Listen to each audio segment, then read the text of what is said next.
بسم اللہ الرحمن الرحیم فصل فی القوة والفعل القوة هي الشيء الذي هو مبدأ التغير في آخر من حيث هو آخر وكل ما يصدر عن الأجسام في العادة المستمرة المحسوسة من الآثار والأفعال كالاختصاص بعين وكيف وحركة وسكون فهي صادرة عن قوة موجودة فيه لأن ذلك إما أن يكون لكونه جسما أو لأمور اتفاقية أو لقوة موجودة فيه والأول باطل وإلا لاشتركت الأجسام فيه والثاني أيضا باطل وإلا لما كان ذلك مستمرا ولا أكثريا لأن الأمور الاتفاقية لا تكون دائمة ولا أكثرية وكذا آثارها فإذن هو عن قوة موجودة فيه وهو المطلوب۔ عزیز طلبہ، السلام علیکم ورحمۃ اللہ وبرکاتہ۔ ایک لمبی چھٹی گزارنے کے بعد دوبارہ ہمارے اسباق آج شروع ہوتے ہیں، اور آج کے سبق میں قوت و فعل کے تعلق سے مصنف اپنا بیان جاری کرتے ہیں۔ قوت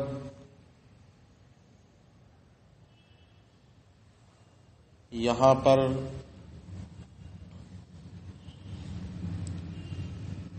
جس قوت کا مصنف نے ذکر کیا ہے اس کی چار قسمیں بنتی ہیں۔ نفس ملکیہ یعنی قوت فلکیہ، طبعیت عنصریہ، نفس حیوانیہ، نفس نباتیہ۔ یہ چار قسمیں کیوں بنیں گی، اس کی وجہ حصر کیا ہوگی؟ اس لیے کہ قوت سے یا تو ایک فعل صادر ہوگا یا کئی افعال صادر ہوں گے، اور پھر ایک فعل صادر ہوگا تب وہ بھی یا تو شعور سے صادر ہوگا یا بغیر شعور کے، اور کئی افعال صادر ہوں گے تو وہ بھی شعور کے ساتھ صادر ہوں گے یا بغیر شعور کے۔ اس لیے اگر بلا شعور ایک فعل صادر ہو تو وہ طبعیت عنصریہ ہے، اور اگر اس سے شعور کے ساتھ ایک فعل صادر ہو تو وہ نفس فلکیہ ہے، اور اگر کئی افعال شعور کے ساتھ صادر ہوں تو وہ نفس حیوانیہ ہے، اور بلا شعور کئی افعال صادر ہوں تو وہ نفس نباتیہ۔ تو قوت کے بارے میں فرماتے ہیں کہ قوت ایک ایسی چیز ہے جو دوسرے میں دوسرے ہونے کی حیثیت سے تغیر کا مبدا ہو، تغیر کی وجہ ہو، سبب۔ دوسرے میں تغیر کا مبدا ہونے کا کیا مطلب ہے؟ اور اس میں پھر من حیث ہوا آخر، یعنی دوسرے میں تغیر کا مبدا ہو دوسرا ہونے کی حیثیت سے، تو من حیث ہوا آخر کی قید بھی لگائی گئی۔ اس کی وجہ یہ ہے کہ جو دوسرا والا ہے یعنی متغیر، جس میں تغیر ہوگا، وہ متغیر کے لیے مغایر بالذات ہو بھی سکتا ہے اور مغایر بالذات نہیں ہو سکتا، بلکہ صرف اعتباری اعتبار سے بھی مغایر ہو سکتا ہے، اس سے الگ ہو سکتا ہے۔ ایک تو وہ ہوا جو تغیر کر رہا ہے، اور دوسرا وہ ہوا جس میں تغیر ہو رہا ہے۔ تو مبدأ تغیر جو دوسرے میں تغیر کرے گا، تو جو متغیر دوسرا والا ہے، کوئی ضروری نہیں کہ دوسرا والا پہلے والے کا مغایر بالذات ہی ہو۔ ایسا ہو سکتا ہے کہ بالذات دونوں ایک ہوں، بس فرق کیا ہو؟ اعتباری ہو۔ تو ایک اعتبار سے وہ کیا ہو؟ دوسرا ہو، اور ایک بالذات کیا ہو؟ وہ ایک ہی ہو۔ مثلا امراض نفسانیہ میں انسان خود ہی ڈاکٹر ہو اور خود اپنا علاج کر رہا ہو، ٹھیک ہے، خود ہی ڈاکٹر ہو، خود علاج کرے، تو مبدأ تغیر ڈاکٹر اور جو دوسرا آخر متغیر کے درمیان محض اعتباری مغایرت ہے، کیوں؟ کیونکہ نفس ناطقہ ایک اعتبار سے معالج ہے،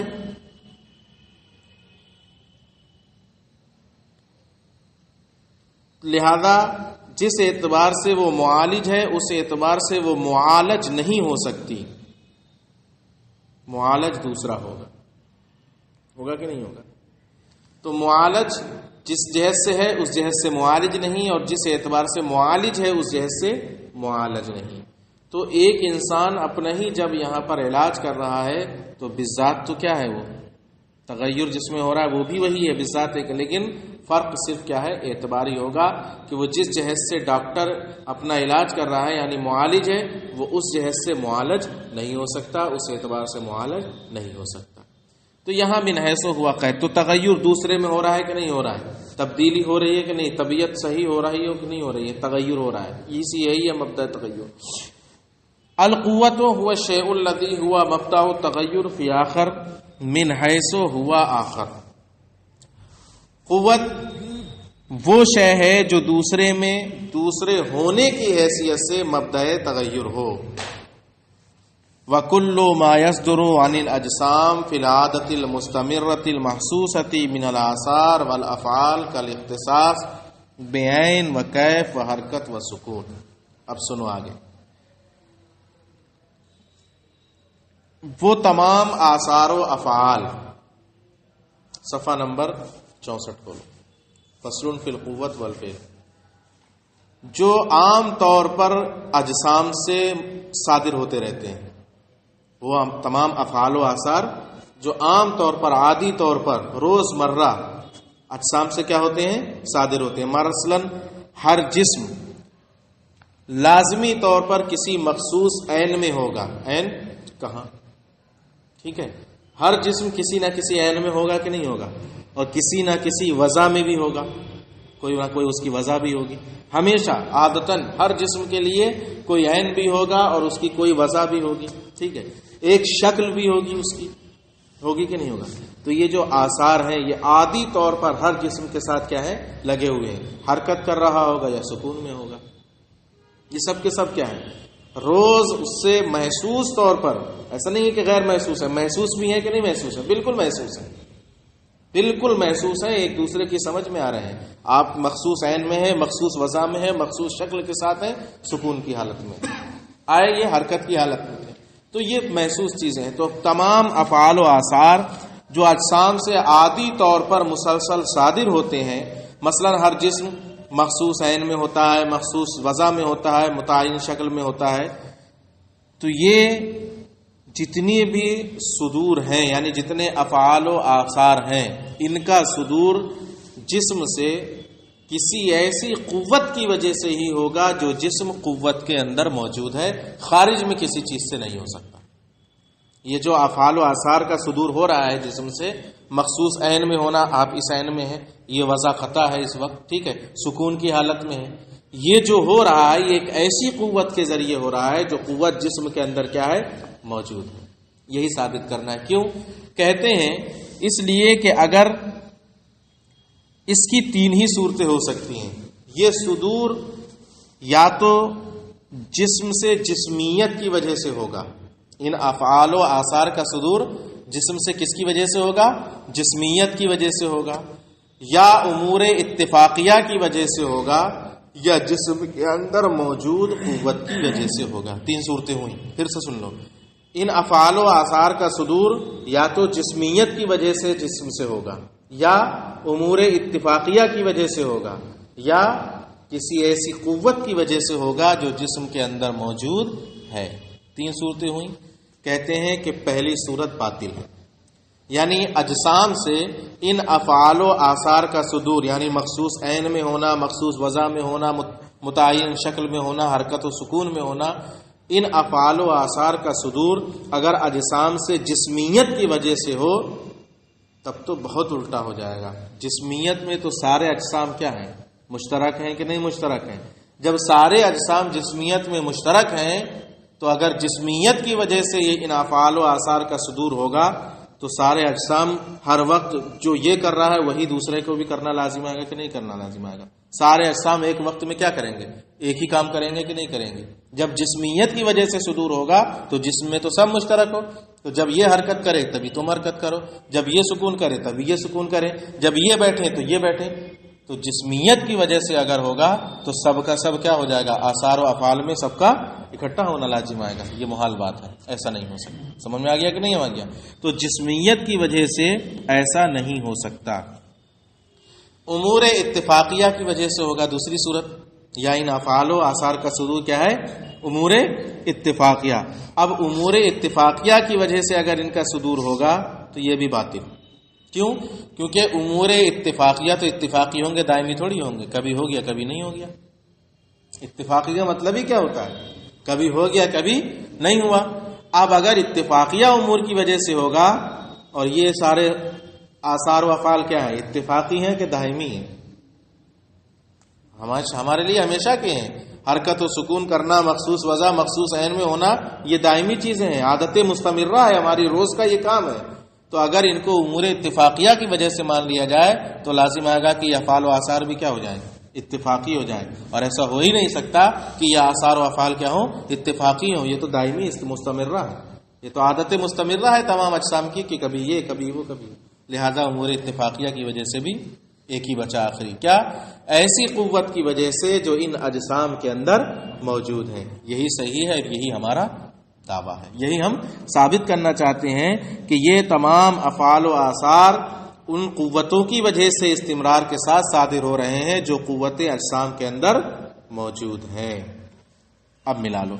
وَكُلُّ مَا يَسْتَرُ عَنِ الْأَجْسَامِ، اور ہر وہ آثار و افعال جو عادت مستمرہ کے طور پر محسوس طور پر اجسام سے صادر ہوتے رہتے ہیں، جیسے کہ مخصوص عین میں، مخصوص کیف میں ہونا یا حرکت و سکون کرنا، یہ سب کے سب ایسی قوت سے صادر ہوتے ہیں جو موجود ہے جسم کے اندر. موجودتن فیہ، ہی ضمیر کا مرجع جسم.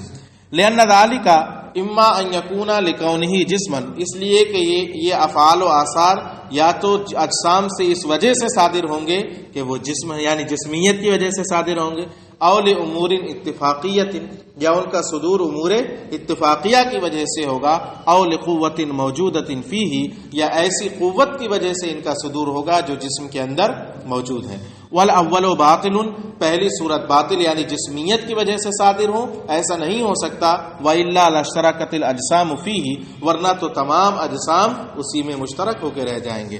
واذن والثانی ایذا باطل، دوسری بھی باطل ہے. والا لما کان ذلک مستمرا ولا اکثریا، کیونکہ اگر امور اتفاقیہ کی وجہ سے ہوں تو اب نہ تو وہ دائمی ہوں گے اور نہ ہی اکثری ہوں گے. لأن الامور اتفاقیہ لا تکون دائمۃ ولا اکثریۃ، کیونکہ امور اتفاقیہ نہ تو دائمی ہوتے ہیں اور نہ ہی اکثری ہوتے ہیں. فقضا آثارها، تو اسی طرح ان کے آثار بھی یعنی ان کے اس سے صادر ہونے افعال و آثار بھی ایسے ہی ہوں گے کہ وہ بھی دائمی اور اکثری نہیں ہوں گے. فَإِذَنْ هُوَ عَنْ قُوَّةٍ مَوْجُودَةٍ فِيهِ، تب ضروری ہے کہ ان افعال و آثار کا صدور ایسی قوت سے ہوگا جو قوت ان جسموں کے اندر موجود ہے. وَهُوَ الْمَطْلُوبُ، اور یہی ہمارا مطلوب ہے. سمجھ میں آ گیا؟ بس اتنا رہنے دو، کل سے پڑھو.